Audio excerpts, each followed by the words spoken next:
샬롬. 주님 안에서 사랑하는 성도님들에게 주님의 참 평안을 전합니다. 3월 24일 화요일 오늘 생명의 삶 큐티 본문은 신명기 1장 19절에서 33절 말씀입니다. 홍해를 건너 출애굽했던 이스라엘 백성들이 드디어 가데스 바네아에 도착했습니다. 하나님께서 약속하셨던 땅 가나안을 눈앞에 두고 모세가 이스라엘 백성들에게 명령합니다.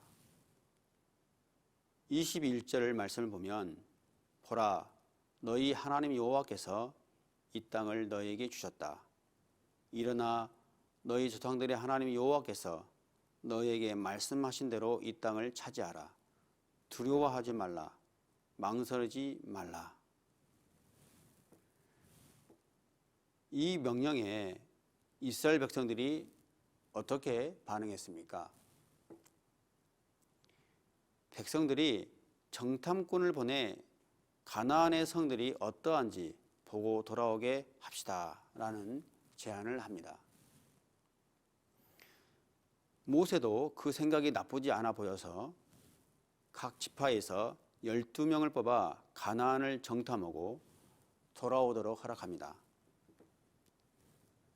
그런데 결과는 어떻게 됐습니까? 정탐하고 돌아와서는 가나안에 올라가기를 거부했습니다. 오히려 일제히 백성들이 하나님을 원망하기 시작했습니다. 27절에 하나님께서 우리를 미워하여 이집트에서 이끌어내 우리를 아모리 사람들의 손에 멸망시키려는 것이 아닌가 라며 불만의 목소리를 높였습니다. 이들이 들어가지 않겠다라는 이유가 무엇이었습니까? 첫 번째로 그들은 우리보다 힘이 세고 크다. 즉 겉보기에 가나안 족속이 이스라엘보다 더 강하게 보인다는 것입니다. 둘째로 성들은 크고 그 성벽은 하늘까지 솟아있다. 즉 성들이 요새처럼 튼튼히 둘러있어서 쉽게 공격할 수 없을 것 같다라는 것이죠.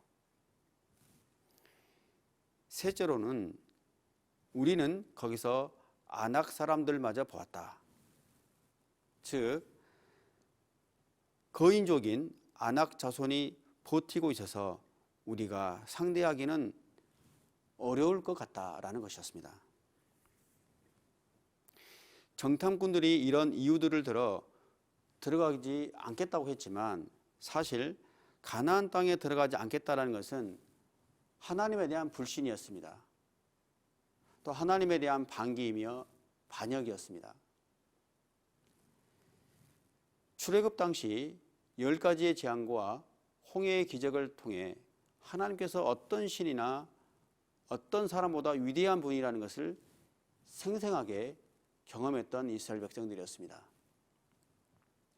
그럼에도 불구하고 가나안을 정탐하고 돌아온 후에 그들에게 엄습했던 두려움은 하나님보다도 더 크게 느껴졌습니다. 일순간 그들 마음속에 자리 잡은 두려움이 하나님의 말씀마저 작게 만들어 버렸습니다. 여러분, 우리 안에 두려움이 있습니까? 절망 가운데 있습니까?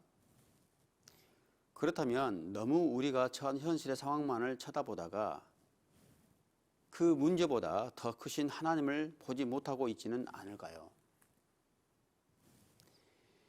물론 우리가 이 세상을 살면서 현실적으로 고난과 환난을 피할 수는 없습니다. 그러나 우리가 처한 상황보다 크신 하나님을 바라보십시오.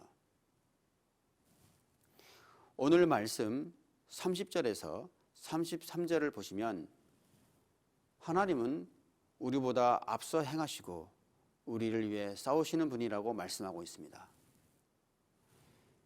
아버지가 아들을 안는 것 같이 하나님께서 우리를 품에 안아 우리의 여정을 함께 하신다고 말씀하고 계십니다.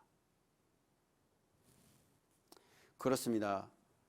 하나님께서는 우리를 품에 안으시고 우리가 걸어가야 할 인생 여정과 동행하십니다. 춥고 어두운 밤에는 불기둥으로, 뜨거운 낮에는 구름기둥으로 하나님께서 우리보다 앞서 가시면서 우리에게 쉴 곳을 찾아 안내하십니다. 그리고 우리가 가야 할 길을 밝히 보여주시는 분이십니다. 여러분, 그 하나님을 바라보십시오. 이 신실하신 하나님과 오늘 하루도 동행하십시오. 기도하겠습니다. 하나님, 온 우주보다 크신 하나님을 바라보지 못하고 영의 눈이 가려져 우리가 처한 상황만을 보고 두려워하고 있었음을 회개합니다.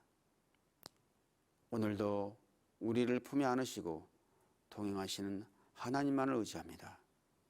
예수님의 이름으로 기도드립니다. 아멘. 오늘 하루도 주님 안에서 승리하시길 바라겠습니다.